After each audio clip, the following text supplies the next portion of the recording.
વરસાદને લઈને હવામાન વિભાગે આગાહી કરી છે। આગામી 7 દિવસ સુધી વરસાદની આગાહી કરવામાં આવી છે। આગામી 2 દિવસ દક્ષિણ ગુજરાતમાં આગાહી કરવામાં આવી છે। ત્રીજા દિવસથી સૌરાષ્ટ્રમાં વરસાદની એન્ટ્રી થશે। 5 દિવસ વીજળીના કડાકા સાથે વરસાદ વરસી શકે છે। તો 7 જૂને ક્યાં વરસાદ વરસશે એની આપણે વાત કરીએ। દાહોદ, છોટાઉદેપુર, તાપીમાં મધ્યમથી હળવો વરસાદ, ડાંગ, વલસાડ, નવસારી, દમણમાં ગાજવીજ સાથે વરસાદ વરસી શકે છે।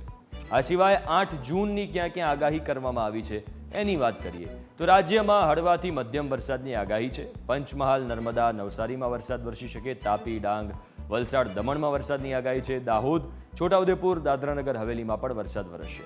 અમરેલી, ગીર સોમનાથ, ભાવનગર માટે પણ આગાહી કરવામાં આવી છે। એના પછી એટલે કે 9 જૂને ક્યાં વરસાદ પડશે એની વાત કરીએ તો ગાંધીનગર, અમદાવાદ, વડોદરામાં વરસાદની આગાહી છે। પંચમહાલ, નર્મદા, ભરૂચ, સુરત માટે પણ આગાહી કરવામાં આવી છે। તાપી, ડાંગ, વલસાડ, નવસારી, દમણમાં પણ વરસાદની આગાહી છે। તો અરવલ્લી, મહીસાગર, ખેડા, આણંદ માટે પણ આગાહી કરવામાં આવી છે। દાહોદ, છોટાઉદેપુર, ભાવનગર, દીવ માટે પણ વરસાદની આગાહી કરવામાં આવી છે 9 જૂને।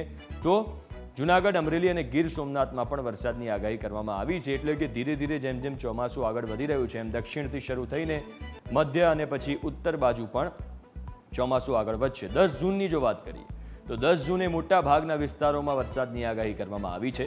દ્વારકા, પોરબંદર, રાજકોટમાં વરસાદ વરસશે। આ બાજુ બોટાદ, જૂનાગઢ, અમરેલી માટે પણ આગાહી કરાઈ છે। ગીર સોમનાથ, દીવ, ભાવનગરમાં વરસાદ વરસશે। અમદાવાદ, ગાંધીનગર, વડોદરામાં પણ વરસાદની આગાહી કરવામાં આવી છે। ખેડા, આણંદ, અરવલ્લી માટે પણ આગાહી કરાઈ છે। મહીસાગર, પંચમહાલ, દાહોદમાં પણ આગાહી કરવામાં આવી છે। છોટાઉદેપુર, ભરૂચ અને સુરતમાં પણ વરસાદ વરસશે। નર્મદા, તાપી, ડાંગ, વલસાડ માટે પણ આગાહી કરવામાં આવી છે। તો નવસારી અને દમણમાં પણ વરસાદની આગાહી કરવામાં આવી છે। અમદાવાદ મ્યુનિસિપલ કોર્પોરેશને ચોમાસાને લઈને પ્રી મોન્સૂન પ્લાન તૈયાર